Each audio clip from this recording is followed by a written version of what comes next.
एक बार जिन मुस्लिमों की आप नागरिकता रद्द करने के लिए कह रहे हैं, अपनी पार्टी के उन नेताओं से तो पूछ लो जो दामाद मुस्लिम पकड़ के लाए हैं। गंगा नहीं, गंगा में आज लाशें बह रही हैं और वो लाशें किसी और की नहीं, जिसके नाम पे हिंदू राष्ट्र बनाने की बात की जा रही है, उन्हीं हिंदुओं की लाश आज गंगा जी में तैर रही हैं। ये तो खुद योगी जी हैं, योगी जी भी नहीं बोले। योगी जी भी कहते कि अगर मेरे साधु महात्मा को इंसाफ नहीं मिला तो मैं भी परमहंस के साथ में जल समाधि ले लूँगा। आज के समय में आप जिंदा रहने को ही विकास समझिए।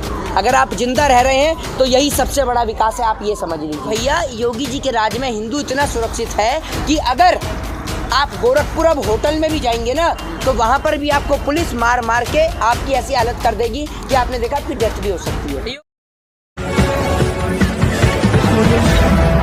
कि हम तो कहते हैं कि भाई आप जो हिंदू राष्ट्र की मांग कर रहे हैं, जो परमहंस ने जो बोला है कि जो जल समाधि ले रहे हैं, आप कैसे हिंदू राष्ट्र बनाएंगे?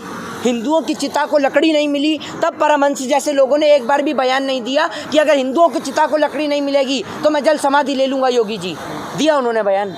तो कह रहे सब समस्या का जड़ क्रिश्चियन और मुसलमान है, ये खत्म हो जाएंगे तो मतलब समस्या भी खत्म। एक बात आप मुझे बताइए, हम तो यूँ कहते हैं कि एक बार जिन मुस्लिमों की आप नागरिकता रद्द करने के लिए कह रहे हैं, अपनी पार्टी के उन नेताओं से तो पूछ लो जो दामाद मुस्लिम पकड़ के लाए हैं।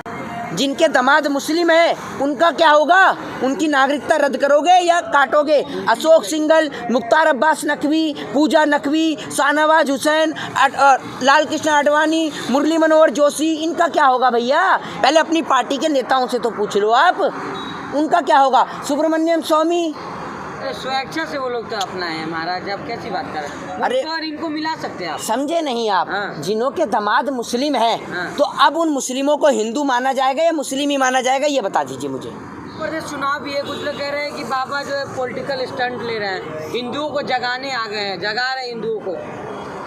देखिए आप कौन से हिंदुओं को जगाने आए हैं? हिंदुओं की तो डेथ हो गई। अगर इतना ही आप हिंदुओं को जगाना जानते हैं तो जो मनीष गुप्ता का जो मसला है, जो उनके हस्बैंड की डेथ हुई है, आप मनीष गुप्ता को जगा के दिखा दीजिए। जगाने आए हैं? अरे हिंदू पूर्ण रूप से जग चुका है, वो हिंदू जग चुका है क्योंकि उनको दिख रहा है कि किस तरीके से आज कश्मीर से कन्याकुमारी तक अगर शोषित हो रहा है तो वो इस देश का हिंदू, मुस्लिम, सिख, ईसाई हर एक वर्ग आज वंचित है इनसे। महाराज राम राज्य में हिंदू मतलब क्या, हिंदुओं के साथ दिक्कत है? हिंदू सुरक्षित नहीं है, राम राज चल रहा है यहाँ पे। भैया ये मनीष गुप्ता क्या मुस्लिम था? हाँ। मनीष गुप्ता मुस्लिम था या जिस साधु महात्मा की हत्या हुई, आत्महत्या, वो मुस्लिम था? बताइए मुझे आप। तो राम राज नहीं चल रहा, आपको नहीं लग रहा? राम राज्य में कौन से हिंदू की हत्या हुई, कौन से महात्मा की हत्या हुई? अरे राम तो वो थे जिन्होंने सबरी के झूठे बेर खाए, राम वो थे जिन्हों को मल्लाहों ने नौका पार कराई और आज उन्हीं के ऊपर संकट मंडरा रहा है। बता दीजिए ना आप मुझे। उत्तर प्रदेश में जो धर्म की राजनीति तेज हो चुकी है, मौलाना कलीम सिद्दीकी को उठाया गया, परमहंस जी कह रहे हैं कि हिंदू राष्ट्र बनाइए, तो ये सब क्या लग रहा है? कितने भी मुस्लिमों को शोषित कर लो, कितने भी हिंदुओं को आप शोषित कर लो, देश की जनता समझ चुकी है कि आपके लिए अगर 4 वोट मुस्लिम से मिलेंगे तो आप मुस्लिम को मरवा देंगे, 4 वोट हिंदू से मिलेंगे तो आप हिंदुओं को मरवा देंगे। आपके लिए कोई हिंदू कोई मुस्लिम मायने नहीं रखता। देखना कुछ नहीं है। अभी आपको एक बात सीधे तौर पे मैं बता दूं कि इनों का साधु जो महात्मा जो इनके वो दे रहे हैं ना बयान कि वो समाधि ले लेंगे, जल समाधि, मेन मोटिव पता है क्या है? हिंदू वर्सेस मुस्लिम कराना। राम मंदिर का जो मुद्दा है वो क्या हो चुका है? खत्म एकदम। ठीक है जी। शिक्षा के नाम पे ये लोग बात करते नहीं है, बेरोजगारी पे ये लोग बात करते नहीं है, महंगाई पे बात करते नहीं है। ठीक है, तो इसलिए इनको हिंदू और मुस्लिम कराना है, इसलिए परमहंस जैसे लोगों को ये लोग आगे करते हैं। पहले एक वो आता था, इनका क्या नाम था उसका? नित्यानंद। नित्यानंद नहीं, इनका क्या नाम था? वो कौन सा सरस्वती था? वो नरसिंहानंद सरस्वती। पहले वो थे, फिर अब उसके बाद ये परमहंस आ गए। इंतजार करते हैं कल इनका, जल समाधि लेंगे तो अच्छी बात है, लेकिन हमारी गंगा और जमुना को भी दूषित कर देंगे ये लोग। साधु महात्मा है, कैसे गंगा को दूषित कर देंगे? साधु महात्मा है। एक बात, साधु महात्मा तो योगी जी भी हैं। एक बात बताइए, हमारे और आपके जैसे सारे काम करते हैं, ठीक है, हमारे और आप जैसा खाना खाते हैं, तो साधु कहाँ से हो गए? और हमारे और आपके जैसे घर में रहते हैं। साधु इंसान नहीं है। साधु को आपने कब बड़ी बड़ी गाड़ियों में घूमते देखा? कौन सा साधु फॉर्च्यूनर में घूमता है? लेकिन उत्तर प्रदेश का मुख्यमंत्री वाला साधु घूमता है फॉर्च्यूनर में। पैसे उनके पास। पैसे कहाँ से हैं? लोग पैसे कहते वो भी हैं, चाय दान बेच के लाए थे। दक्षिणा नहीं दान दक्षिणा देते जो हैं। सुबह भिक्षा मांगने जाते हैं वो दान दक्षिणा देते हैं, मतलब हैं? खुशी से लोग देते हैं ना। कौन सी खुशी से देते हैं? वो पैसा देश की जनता का है, समझ रहे हैं, खुशी से देते हैं। तो एक दोहा याद आता है और वो है ये कि काल करे सो आज कर, आज करे सो अब, पल में परलय होवेगी, बहुरी करेगा कब। उनको परमहंस जैसे लोगों को मैं तो कह रहा हूँ कुछ घंटे की ज़रूरत ही नहीं है, आज ही वो समाधि ले लें तो बहुत बेहतर है, अभी कुछ देर में ही समाधि ले लें तो ही बढ़िया है। पर ऐसे लोग अगर जल समाधि लेंगे तो हमारी गंगा जी जो जमुना जी जो हमारी सभ्यता है वो तो दूषित हो जाएगी।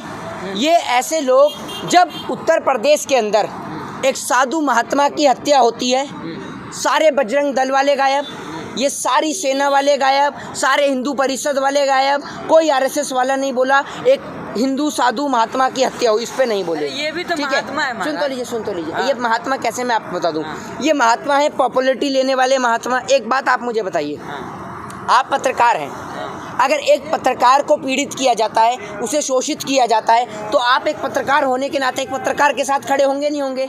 बिल्कुल होंगे ना। तो भैया परमहंस जी ने एक जो हमारे साधु महात्मा की हत्या हुई उस पर बयान क्यों नहीं दिया? अगर ये उस पर कहते, और योगी जी तो खुद योगी जी हैं, योगी जी भी नहीं बोले, योगी जी भी कहते कि अगर मेरे साधु महात्मा को इंसाफ नहीं मिला तो मैं भी परमहंस के साथ में जल समाधि ले लूँगा, लेकिन ऐसा इन्होंने कोई बयान नहीं दिया। क्योंकि भैया योगी जी के राज में हिंदू इतना सुरक्षित है कि अगर आप गोरखपुर अब होटल में भी जाएंगे ना तो वहाँ पर भी आपको पुलिस मार मार के आपकी ऐसी हालत कर देगी कि आपने देखा आपकी डेथ भी हो सकती है। योगी जी गए ना, घर वालों को दे रहे हैं, पैसा भी दे रहे हैं। एक बात, एक कर रहे मिनट, एक हैं। मिनट राशिद भाई, मेरी बात, एक बात मुझे बताइए, आपने कहा पैसा और सुरक्षा दो चीज़। हाँ। अगर किसी के वो छोटा सा बच्चा जो माँ अपने बच्चे को गोदी में ले रखी थी, आज लड़ाई का विषय नहीं, आज आप प्यार से एक इंसानियत के नाते मुझे बताइएगा कि वो जो छोटा सा बच्चा, जब उसकी माँ कह रही थी कि जब बार बार उनका फ़ोन आ रहा था तो ये बच्चा बोल रहा था कि मम्मी मेरी पापा से बात करा दो, तो क्या पैसों के ज़रिए कोई भी सरकार या प्रधानमंत्री या राष्ट्रपति उस बच्चे की अपने पिता से बात करा सकते हैं? बताइए आप मुझे, करा सकते हैं? अरे वो योगी जी का भक्त था, वो तो भाजपा का विकास देखने गया था गोरखपुर, और इस बात में कोई दोहराई नहीं है कि आज के समय में आप जिंदा रहने को ही विकास समझिए। अगर आप जिंदा रह रहे हैं तो यही सबसे बड़ा विकास है, आप ये समझ लीजिए। नहीं, योगी आदित्यनाथ कह रहे हैं ना कि विकास की गंगा बहा रहे हैं, हमने राम मंदिर बनवाया, विकास, सुनिए सुनिए, विकास की गंगा नहीं, गंगा में आज लाशें बह रही हैं और वो लाशें किसी और की नहीं, जिसके नाम पे हिंदू राष्ट्र बनाने की बात की जा रही है, उन्हीं हिंदुओं की लाश आज गंगा जी में तैर रही हैं। आप में और एक फिल्म आई थी बाहुबली, जिसमें वो जो कटप्पा होता है, आप में और इस देश की मीडिया में और अंधभक्तों में कोई डिफरेंस नहीं है, आप कटप्पा की तरह ही हैं। उन्हों को जितना मर्जी कुछ हो जाए, लेकिन जो आपने वादा कर रखा है ना कि कितना भी कुछ हो जाए लेकिन राजा का विरोध नहीं करना, पूरा जलन हो रही है। बरनौल लगा पड़ा है, आपके बरनौल लगाएंगे नहीं, लेकिन आपको तारीफ ही करनी है। सही बात है ना, जब आप कहीं और की बताते नहीं, फिर आप यूपी के आपको दिखाई। चलिए आज आप ये मुझे बता दीजिए, आप विकास बताइए 4 योगी जी के। विकास तो वो तो करे, राशन दिए, शौचालय दिए, आवास दिए, अब क्या चाहिए लोगों को? आम जनता को क्या चाहिए? मैंने आपको जो 10 लाख रुपए दिए थे उसका क्या हुआ? वो आप कब देंगे बताइए? 10 लाख वादा उन्होंने थोड़ी किया। मैंने जो आपको 10 लाख रुपए दिए थे आपके चैनल को, तो भैया एक बात बताइए, योगी जी ने भी राशन कब दिया? अरे दे रहे हैं। फोटो कहाँ छपा दे रहे देखे हैं? नहीं आप? फोटो में तो एक बात बताइए, कल सुबह आपके घर पे 5 चैनलों के घर पे लगा दूं एडवर्टाइजमेंट कि मैंने आपको 10 लाख रुपए दिए हैं, फिर आप यकीन कर लेंगे कि मैंने आपको 10 लाख रुपए दिए हैं? जब जनता तक राशन पहुंचा ही नहीं तो कौन से राशन का एडवर्टाइजमेंट आप कर रहे हैं? एक विकास है ना, फ्री में वैक्सीन मिल रहा नहीं मिल रहा, आपको मिला नहीं मिला? किसको? फ्री में वैक्सीन तो वैक्सीन सरकार देगी नहीं। जब सरकार, सुनिए, 3,16,500 करोड़ का कर्जा अंबानी साहब का माफ कर सकती है, तो क्या गरीब जनता को वैक्सीन भी नहीं दे सकती? काम तो कर रही है ना, क्या काम कर रही है? अरे काम क्या कर रही है? आप काम गिनाइए ना। आप वैक्सीन पे आ जाते हैं, खाने को रोटी नहीं, आप शौचालय में घुस जाते हैं। आप काम बताइए, काम क्या किया है? कितने लोगों को रोजगार मिला? 2.5 करोड़ शौचालय दे दी यूपी में। ये यूपी में खड़े हैं, यहाँ पर सरकारी शौचालय कहाँ बनाए? एक मिनट, घरों में शौचालय, लोगों को रहने को घर नहीं है, आप कह रहे हैं कि 2.5 करोड़ शौचालय दे दिए। लोगों को घर भी तो दिए ना, रहने को। 52 लाख लोगों को घर मिला। ये कहाँ से कहाँ आंकड़ा है कि 2.5 करोड़ शौचालय बने? ये पोस्टर नहीं लगे। कहाँ? दिल्ली से आते हैं। 2.5 करोड़ शौचालय के पोस्टर, 2.5 करोड़ शौचालय राजीव चौक में लगे तो हैं। यूपी में। अब अभी 17 तारीख से 7 तारीख तक वो विकास महोत्सव चल रहा है यूपी में। विकास महोत्सव चल रहा है? कौन सा विकास महोत्सव चल रहा है? देखो जाके चल तो रहा है। हो रहा है ना, पोस्टर नहीं लगा। कहाँ जाके देखूँ मैं? अभी कहाँ खड़ा हुआ हूँ मैं? अरे ये तो बॉर्डर है ना, आप अब आगे गोरखपुर में बॉर्डर कौन सा? कश्मीर का बॉर्डर है ये। जाइए, गोरखपुर में गोरखपुर देखिए, जाके देखिए। लखनऊ में देखिए। गोरखपुर में कैसे जाएं? गोरखपुर में होटल में रहें। जैसे हत्या हो रही है, पुलिस वाले आके मार रहे हैं और पुलिस वाले स्टेटमेंट भी ये देते हैं कि गिर के मर गया। आप एक बात मुझे बताइए, इनके यूपी के अंदर एक लंगड़ा भागने लगता है होटल में गिर के एक आदमी की डेथ हो जाती है। अबे होटल से गिरा या 5 मंजिल इमारत से या एफिल टावर से गिरा पेरिस के, जो नीचे गिरते ही मर गया? बताइए, लेकिन कार्रवाई तो होगी ना उन पे। कौन सी कार्रवाई होगी? कार्रवाई की पोल तो, सरकार की पोल तो वहीं पोस्टमार्टम रिपोर्ट ने खोल दी। पोस्टमार्टम रिपोर्ट ने क्या कहा है आपको पता है? चोट से हुई है। हाँ तो फिर लेकिन उनको पर कार्रवाई तो हो गई ना, सस्पेंड तो हो गए। सस्पेंड से क्या फायदा? आप एक बात मुझे बताइए, एक मिनट सुनिए, आप एक बात मुझे बताइए, आप किसी आदमी का कत्लेआम कर दें और उसके बाद आप सस्पेंड हो जाएं, बस? नहीं, उनका केस चल, मतलब कानून नाम की कोई चीज़ नहीं है। एफआईआर दर्ज हुई है। एफआईआर केस से क्या होगा? मुख्यमंत्री क्या कर रहे हैं? ये उत्तर प्रदेश में पहली बार नहीं हुआ। इनकी पुलिस के पास हेलमेट तो होते नहीं है, सर के ऊपर ये स्टूल रख के घूमती है और आप फिर भी इनकी वाहवाही करते हैं।